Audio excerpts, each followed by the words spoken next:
It's now time for Cooking with Crystal, presented by Jeff Crystal Catering. So you shot a bunch of geese and you want to do something quick. If you pull out their tenderloins on the bottom side when you're breasting out the bird, you can take these out and then put your breasts aside. Or if you have a large group, you can take the breast very thinly julienne it. We're going to make a quick Asian stir fry. So what you want to do is heat your pan up while you got your ingredients made up. What we have here is a little bit of broccoli, julienne carrots, shallots, hot peppers, red peppers, a little bit of cabbage, and then we have some fresh ginger, fresh garlic, a little bit of soy sauce, and sesame oil. To start out the pan, you're going to want to put a little bit of sesame oil in, and you'll want to cut it because sesame oil is a very, very heavy oil. It's very dense, lays heavy on your palate. We're going to put a little bit of blended olive oil in also.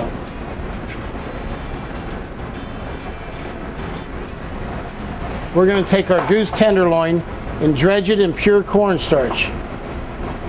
Just move it around so everything's covered well. And this gives it a crispy coating, plus when we make the sauce, the cornstarch will fall off and tighten the sauce. You could use whatever vegetables you like. If you want to add some mushrooms to there, or different kinds of onions, or different kinds of zucchini, squash, anything like that. Make sure your pan's very hot.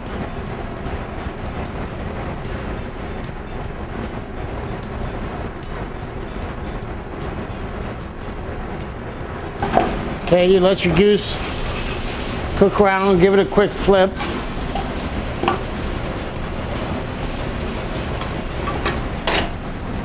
Now when you start to add your vegetables, the rule of thumb is you add your firmer vegetables first.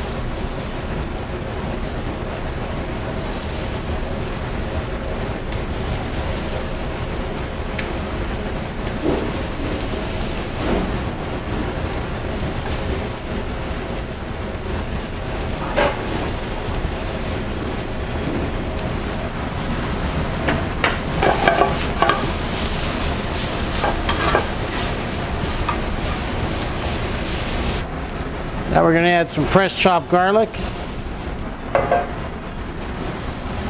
some ginger, the rest of our vegetables,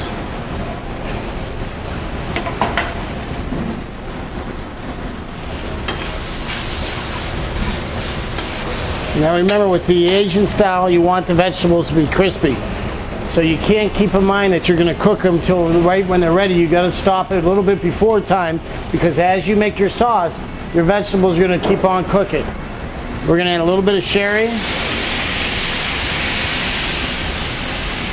We're going to add some chicken stock.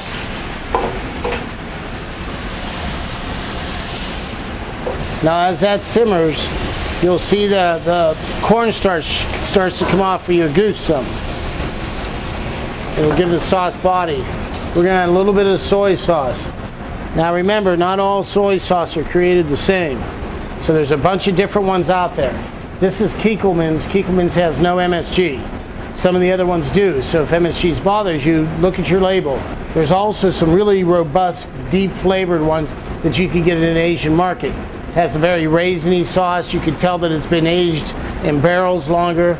So it's just like wine is soy sauce. So they're a complicated thing that you can't be taken lightly, because it can change the flavor of your dish.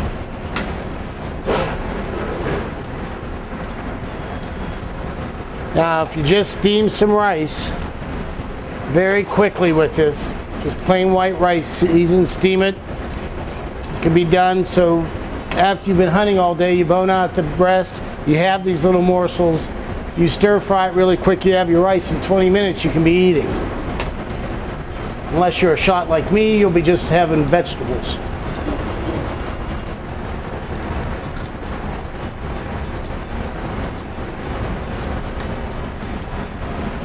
All right, now that's simmered, you can see the sauce has a little bit of body.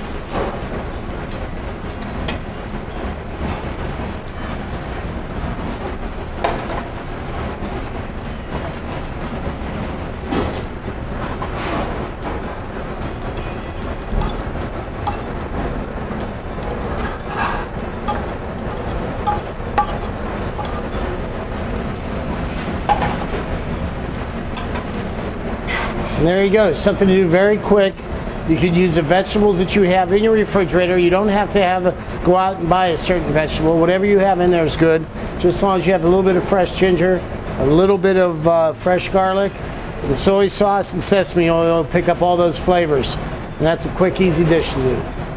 For this great recipe and other great recipes, go to the outdoor icon and click on Cooking with Crystals. Well, Rob, we learned an awful lot about winterizing boats today.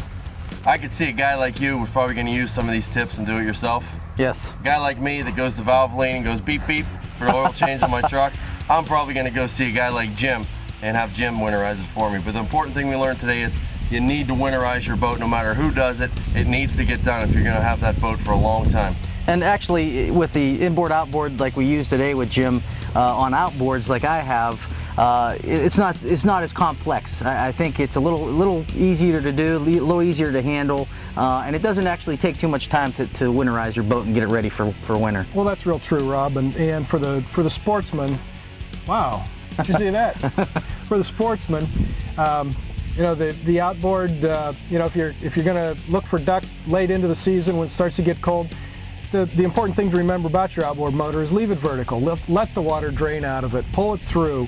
Run it on stabilized fuel the entire fall season. It's not going to hurt anything. It's going to help protect it. And then the last time you run it, before you pull it out of the water, you can fog it out before you even pull the thing out of the water, right on the lake. So it'll be okay as is, just using stabilizer to keep the fuel from getting any water in there and freezing up on you. As long as you're running it, it's going to be fine. But like I said, and I can't stress it enough, keep it vertical, because the outboard will self-drain. So you won't be running the risk of the water freezing in the cooling system. But just watch your fuels and watch your oils and make sure that you keep everything at the proper level. And when you are done with it, then fog it, change your lower unit oil. Well, Jim, thanks for being with us today here on the Outdoor Icon Show. We learned an awful lot. And viewers, you can have Jim winterize your boat. Just watch for the scrolling here at the bottom of the screen. Come on out and see Jim Strauch's Trig Marine, and he will take care of you, get your boat all winterized, so next year you can get on the water and have a great outdoor experience. Such a nice day, I'm going to stay a while.